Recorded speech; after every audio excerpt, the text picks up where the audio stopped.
Good evening and a very warm welcome to York Minster for the next in our series of webinars on creation and climate. Welcome if you are with us live, and welcome if you are viewing on our YouTube channel on Catch Up. So as we gather here this evening and whenever you are watching it, let us just keep a moment of a pause, a moment of silence as we begin in prayer.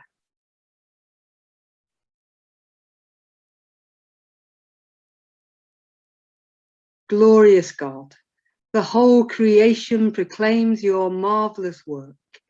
Increase in us a capacity to wonder and delight in it, that heaven's praise may echo in our hearts and our lives be spent as good stewards of the earth. Through Jesus Christ our Lord we pray. Amen. It is with great delight that I am able to introduce our speaker this evening, Professor Peter Scott, who will reflect on the planet which we inhabit and how we view our place in the created universe. Peter is the director of the Lincoln Theological Institute, a centre for advanced research in religion and society at the University of Manchester. And he's also a member of the Centre of Theological Inquiry at Princeton in the United States. And also he is a part of the inquiry into astrobiology. And he's got a very long CV here, but he's also chair of the European Forum for the Study of Religion and the Environment, and is co-investigator for the ESRC funded project Life on the Breadline: Christianity, Poverty and Politics in the 21st Century. So it is with great delight I welcome Peter. Welcome, Peter. Thank you very much, and thank you for the welcome and for the invitation. And it's a great delight to be here to think a little bit with you about the theme of creation and climate. So this just gives the title of my short talk this evening. I've called it Planetary Theology, and I hope why I've given it that title and why that might be interesting in the current context, and not least as we approach COP26 to be held in Glasgow in November. I hope to make some connections with that, if you will. But first of all, I want to talk a little bit by way of introduction and conclusion about this BBC TV nature series called A Perfect Planet. I'll say a bit more about it in just a moment, but I just wanted to give you a sense of, this is just a screenshot from the A Perfect Planet website. And I just wanted to note the big themes, so to speak. I'll be coming back to them, but to note the big themes that the 5 programs in the series covered: volcano, the sun, weather, oceans, and then finally humans. And I'll come on to say a little bit about why I find this a kind of interesting development by the BBC. But before we get there, I just wanted to present the topics that I want to explore this evening. To begin, as I said, talking a little bit about this BBC programme, A Perfect Planet, and then to talk a little bit about the planetary, which is a kind of emerging theme, I think, in ecological theology at the moment, and I think it's an interesting one. And then third, I want to talk a little bit about governance that might emerge from this understanding of the planetary. And it seems to me that COP26 raises very strongly this matter about governance. And then finally and briefly, I just want to return to the matter of the BBC nature programme, nature series, A Perfect Planet. So that is my agenda, if you will, for this evening.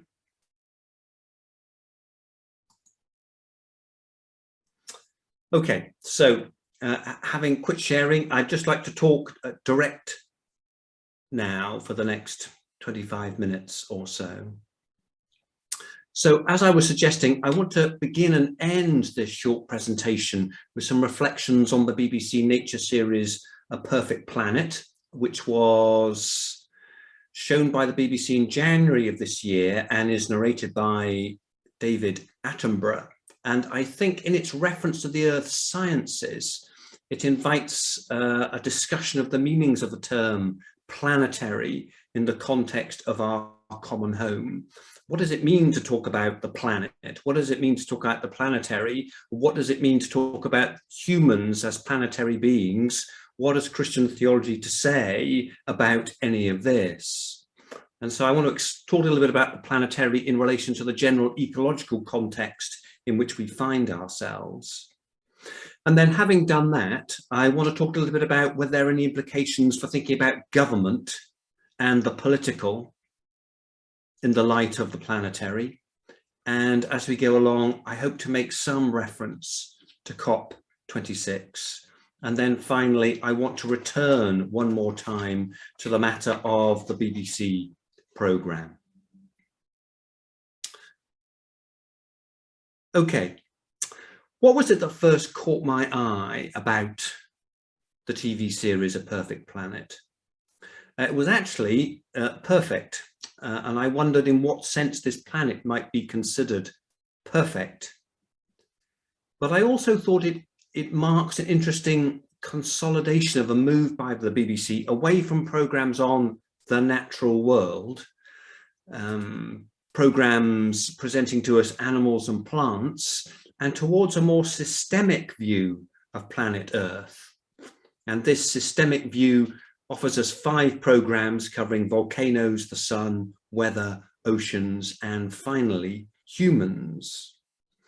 I think it's well known that programmes presented and more recently narrated by David Attenborough are part of a kind of public communication of science at the present time and make a contribution to the public discourse on climate change and other environmental matters.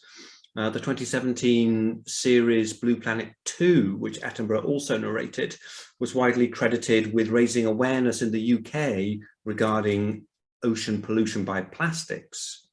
And his conversation with Greta Thunberg was widely reported. So I think it's of great interest as regards the communication of science and climate change that this TV series, with its title A Perfect Planet, should present humans as clearly identified as planetary instigators in some way. But in what way, I guess, is the question. How are human beings active at the present time? How are we integrated into Earth systems? And how are we a force within them? And the content of the 5th programme and the final programme of the series does indeed focus on humans. And I think humans with a capital H is meant. Humans are powerful natural forces related to weather, discussed with reference to weather, sunlight, ocean currents, and volcanic activity. And the planet is noted as a fragile system in which humans are identified as the most influential creature, and one indeed which, and I quote the narration, threatens the future of life on Earth. In the previous 5 extinction events, volcanoes are identified as producers of CO2. And as we confront a possible 6th extinction event, the narration identifies humans as a super volcano. Digging up CO2, one of our activities, leads to warming and then to changing weather patterns. And this has deep consequences, the programme argues, for this perfect planet of ours, or the balance of our perfect planet, or the equilibrium of our world. And this 5th and final programme on humans ends on an encouraging note with reference to reforesting schemes and animal rescue and interviews with young people. We have, we are told, the capacity and knowledge to reduce our carbon footprint, harness the forces of nature for our energy, and protect the natural world. What we do not have is time. Now, it seems to me that in its reference to Earth sciences, the series invites a discussion of the meanings of the term planetary in the context of our common home. When we say that we are planetary beings, what precisely do we mean by that? Well, it turns out there is a short history of engaging with the planetary in Christian theology. And I want to go back to a 1984 book by Tisa Balasuria, and I hope I pronounce his name correctly, called precisely Planetary Theology. And Balasuria's analysis is influenced by the emergence then of contextual and liberation theologies. And he wants to commend to us the kind of extension of the theological or expansion of our theological context. So I quote him, "By extension, the whole planet Earth as an entirety must also be seen as a context for theology.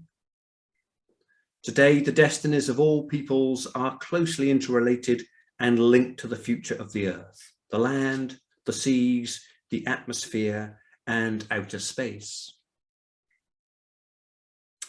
And so the scope of this planetary theology seems then to relate to a desire for a new and truly universal universalism that is global in extent and identifies the sort of ecological dependencies in which we find ourselves. And that for me sets off some connections with the upcoming COP26. Is there a sense in which COP26 and its negotiation between these nation states is also struggling for a new and truly universalism?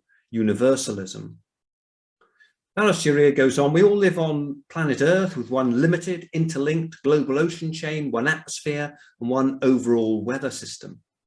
So I suppose we could say this is rather prescient theology, is it not? Back in 1984, articulating something that the BBC series, A Perfect Planet, is also trying to remind us of, that when we are to think about our ecological circumstances, when we're to think about climate, we are thinking about the planet. Indeed, Balasuria uses the term planetary to contrast planetary interests and national interests, insisting that planetary interests relate us to the common good of humanity. And that strikes me as being very interesting as well, because it seems to me COP26 is trying to negotiate some kind of tension between national interests on the one hand and planetary interests on the other. So in this text, Planetary Theology, what's being commended to us is a kind of new perspective from which theology is to be done. It's a planet-wide context. And because we're talking about a planet, we're perhaps talking about a much longer history than only human history. And what's foregrounded in this account is the sense of interdependencies in which we find ourselves, that our lives are related to ocean current flows and climate patterns and regional patterns of drought and flood, and so on. There's been some more recent discussion about planetary too, in relation to Christian theology. And here I'm thinking of Heather Eaton's 2017 essay, An Earth-Centric Theological Framing for Planetary Solidarity. And she covers some of the same ground, I think, that the planetary especially refers us to the biosphere, which Eaton calls a dynamic and complex sphere of life. And she's directing our attention to climate systems, the hydrological cycle, ocean currents, biomass distribution. And like Balasuria, she argues that this takes us beyond political boundaries or nation states. And she refers to nation states as the standard planetary map. And it would be an interesting question, would it not, in the run-up to COP26, as to whether the whole Conference of the Parties process is a reinforcement, is a kind of redescription of the standard planetary map, or allows the redrawing of political boundaries. And so she argues that, if you like, the planetary invites us to think our way past current political arrangements towards what she calls a global human community. And she insists that, if we want to talk about nation states and we want to talk about economic globalization, those are two important forces in the world, but she argues that the biosphere is the most important and, in a sense, prior to nation states and economic globalization. She then has some rather sharp things to say about the Christian contribution to all this, because she is concerned that a Christian emphasis on that something is wrong or awry with creation fuels, drives, resources a desire for redemption and resurrection and afterlife. And she is cautious about this, as she thinks that this leads to a kind of misunderstanding of life and an underappreciation of our present world. But I think for Balasuriya and for Eaton, there are important convergences, important similarities. Both are concerned with a fresh account of context and a fresh account of scale, and both criticize efforts to restrict the planetary by reference to current political divisions. So there is a history, if you like, of considering the planet within Christian theology. But in the last few years, the debate has also been taken on through an interaction with the work of Gayatri Travorki-Spivak and her work, her proposal regarding the planetary. And it's to that work that I want to now turn, because Spivak proposes a strong contrast between globalization on the one hand and the planetary on the other. And Christian theologians have found this interesting and have taken up this contrast. So if for Spivak the planetary stands in contrast to the global, then a number of Christian theologians have taken up this emphasis. So this is Jenna Teichmann, for example, commenting on Spivak's work. Spivak offers two imaginaries of the earth: globalization, the disembodied everywhere of information networks in which everything is accessible, simultaneous, and subsumed into some imagined system of exchange, and the planetary, which offers infinite possibilities for difference. I want now to give you a flavour of Spivak's work by quoting the key section to which Christian theology, the key section in Spivak's work to which Christian theology is responding. So this is Spivak in her own words. So she writes, "I propose the planet to overwrite the globe. Globalization is the imposition of the same system of exchange everywhere. The globe is on our computers. No one lives there." And I'm aware of the irony of a webinar on Zoom discussing this topic in the context of Spivak's comment that the globe is on our computers and no one lives there. But she goes on, "It allows us to think that we can aim to control it, the globe. The planet, by contrast, is in the species of alterity or difference, belonging to another system, and yet we inhabit it on loan. It's not really amenable to a neat contrast with the globe. I cannot say the planet, on the other hand." And so she goes on to invite us to imagine ourselves as planetary subjects rather than global agents, planetary creatures rather than global identities. And it's this contrast between planetary subjects and global agents that Christian theologians have taken up and tried to do some work with. So in the work, for instance, of Kwok Pulan and Laurel Schneider, there's been an emphasis on this notion of the planetary by way of critiquing the notion of the global. And so the notion of the planetary is here extended, I think, beyond Spivak's concerns, to talk even beyond cultural difference, to talk about planetary difference as well. So the meaning of the planet is extended. Perhaps we might think of it as a kind of creation thought, if you will, to connect this notion of planetary into the doctrine of creation and say that the planet is here extended from the atomic to the cellular, and then to the solar and the galactic. This is the otherness of the planetary. And so what we're doing here is identifying an extraordinary range of life's building up and running down. It's a giddying range of scales we're being presented with, from the subatomic to the astronomical. And so I think with Quark and Schneider, we arrive somewhere new. We're invited to affirm a reading of Planetary that affirms difference, but presses us to think about bodies in terms of planetary bodies, from the subatomic to the galactic. Imfeld and Losch, commenting on this, say we're confronted here not by the topography of the city, but instead by the topography of the universe.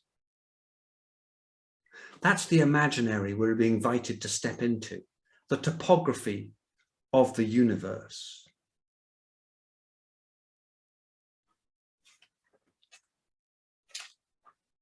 So, reference to the planetary in this view invites us to pay theological attention to bodies, to human and other animal bodies, as we might expect, but also to planetary bodies.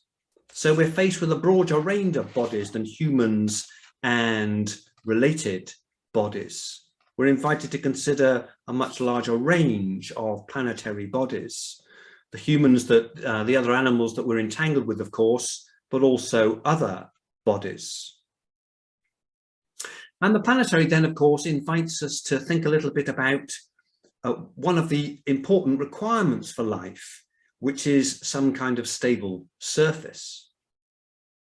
I think it's now widely recognized that life changes its environment and so makes a contribution to the development or change of habitat. But that simply reinforces the point, I think, that we need to consider the matter of planetary surface from land to ocean. And it's interesting, it seems to me, that the BBC TV series A Perfect Planet does precisely that, invites us to pay attention to these surfaces.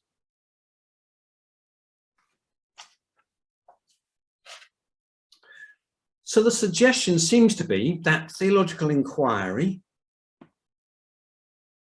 that we need to undertake, so to speak, as we face COP26, might be understood as emerging from and being attentive to planetary bodies, from planets to cells. So it's an invitation to think of ourselves in this wider context, if you like, to ask ourselves the question, well, what does the planetary, if you will, contribute to our thinking in Christian theology and in Christian ethics?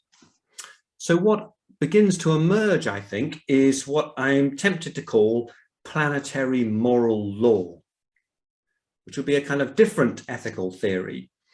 So in which we would understand human beings and our own ethical considerations as having the wider context of the planetary. And so human ethical thought and action, what we should be doing in relation to the horizon of a warming climate, would be shaped by the deep forces that move the planets, out of which we human beings have emerged. And so we're subject to certain needs regarding water and energy, a stable surface, and power such as light and the attraction of gravity and the dispersal of energy, including carbon and solar. And these are the planetary conditions and constraints on ethical thought and action.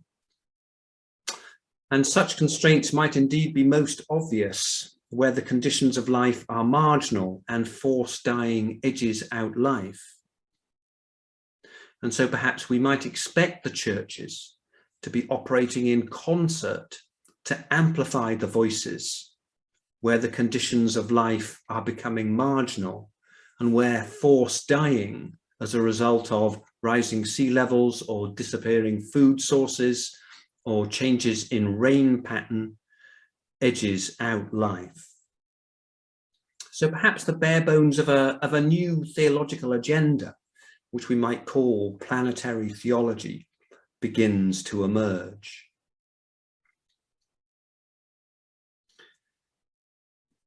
I said I would say something about the governance and the political in relation to this. So in a short section, I want to do that before wrapping up by returning to the BBC TV series. On the political then, first of all, in the BBC TV series that I've been referring to, A Perfect Planet, the focus is on natural forces and then on the primary natural force of the human. There is reference to human industrial activity, but there's little reference to the political and economic drivers of anthropogenic climate change. Yet the planetary theology I've been developing here suggests that we need to consider the implications of this analysis for the concept of government and the political.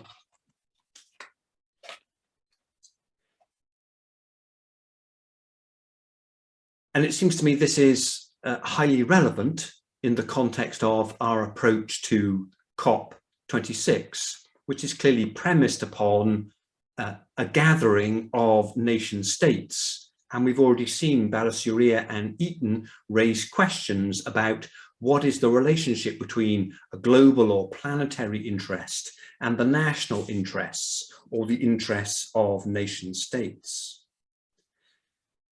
And so I think one thing we would need to consider is whether this line of theological analysis, as it begins to be developed, calls into question the matter of national government and its activity. That is, under the pressure of the planetary, attention would move away from sovereign governments to multi-scale governance. It wouldn't leave it behind, I don't think, but it would add a new dimension. In other words, that governance is informed by a range of stakeholders and across many jurisdictions. So what we might hope for out of COP26 is not only some agreement between and among nation states, but perhaps something else as well, that maybe there will be other actors and agents involved in the way forward. Can I say anything, can I provide any more detail in relation to this? Well, it seems to me in a way the political and governance has re-emerged as a highly important topic, not least because the current pandemic has raised with some force the theme of the political. Because we've seen in the last 18 months that during a pandemic, governments do interrupt or interfere with the sort of neoliberal economic governance that is widely practiced now. And at the very least, this seems to raise again the relationship between the political and the economic and the ecological, precisely the planetary. And if we connect it back into government's responses to the 2007-2008 financial crisis, we can see, if you like, there is something about the recovery and the resurgence of the political. So the question is there any insight here when we want to approach the matter of planetary governance? For what it seems to me we need is an account of politics that reimagines us as planetary beings, but in concrete ways. And so the difficulty, I think, is to imagine ourselves as citizens of nation states, but not only that, as planetary beings, to move between a number of scales, if you like. So we're going to need to imagine ourselves as different from one another and different from non-human nature, but also as related to one another and as dependent upon this non-human nature. So it seems to me that planetary, some notion of planetary governance might emerge, which is not the same as governance at planetary level. Indeed, might be something quite different.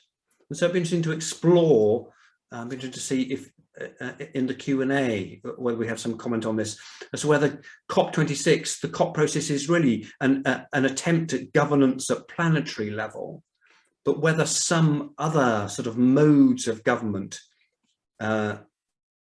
really are required by the present situation. And that does, it seems to me, raise interesting questions for a theology of the church and for the practice of the churches more widely. Because in what way might we say that the church as a theological entity and the churches in all their rich diversity, how might they be understood as contributing to these wider notions of governance, which might of course be located in nation states, but also exceed them? The sort of social transformation I'm assuming that we need will require both a constellation of powerfully transformative ideas and sustained mass mobilization. And I guess the question is, what might the churches have to contribute to that, both in terms of ideas of social transformation and in contributing to a wider social mobilization? It seems to me there are opportunities for both in relation to the churches, and that might provide some sort of contribution to what I mean by planetary governance. Well, I said, and this is the last part of what I want to say, I'm in the last minute or so. I said I will return at the end to the BBC TV series, so let me do that and bring my remarks to a close. So, A Perfect Planet, returning to that in order to make a final comment. As I hope is evident, I welcome the emphasis in this BBC Nature series on planetary forces and the climate, and this engagement with Earth systems science is, in my view, welcome. Now, whether its presentation of 5 different forces, concluding with humans as the 5th force, is helpful, I'm not so clear about that. It seems to offer, the series seems to offer a picture that is somewhat indebted to the Anthropocene interpretation of our current circumstances. But in this presentation, however, I hope to have shown how planetary theology might make a contribution to the public communication of climate change and a possible response regarding a Christian social ethics, and a further possible response by the church with a capital C and the churches. And let me end by saying that even if you are unpersuaded by my proposals, I hope to have convinced you that what we mean today by the political is in need of development, and that theology might have an interesting and creative contribution to make to this task.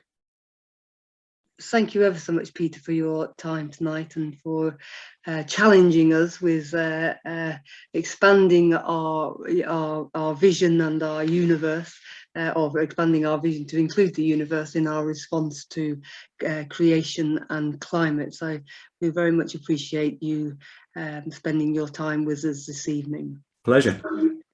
So next week, for our final webinar in this little series, we welcome Sharon Jones, who is a priest and writer, and who has got a doctorate which explored the theology of story. She's a chaplain at the University of Birmingham and lead chaplain for higher education for the Diocese of Birmingham, and she will be speaking on rewilding our faith, contemplating the book of nature. So that's our final webinar at 7:30 next Thursday, if you are able to join us for that.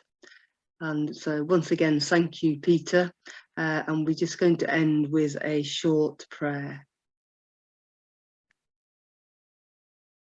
Tend the earth, care for God's good creation, and bring forth the fruits of righteousness. Go in the peace of Christ. Thanks be to God.